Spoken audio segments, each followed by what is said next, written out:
পাকিস্তান সফরে সুশৃঙ্খল ড্রেসিং রুমে টাইগারদের মাঠের খেলায় ফেলেছে ইতিবাচক প্রভাব। আর পূর্ণ স্বাধীনতা নিয়ে খেলতে পারায় পারফরমেন্সও এসেছে উন্নতি। এসব জানিয়েছেন বিসিবির নতুন পরিচালক নাজমুল আবেদিন ফাহিম। পাকিস্তানের বিপক্ষে নিজেদের মতো করে খেলে দুর্দান্ত জয় পেয়েছে বাংলাদেশ।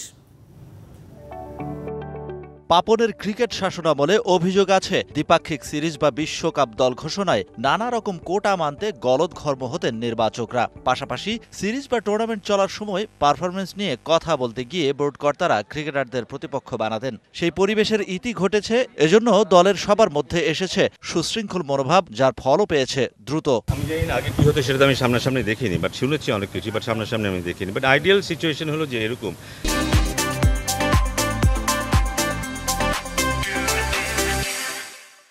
একটা দল যখন বাইরে খেলতে যায় তাদেরকে পুরো ফ্রিডম দেওয়া উচিত। ওখানে দলে যারা আছে সিদ্ধান্ত নেওয়ার জন্য, তাদেরকে যদি সিদ্ধান্ত নেওয়ার পুরো ফ্রিডম দেওয়া হয় তাহলে ওদেরকে পিছনে তাকাতে হয় না।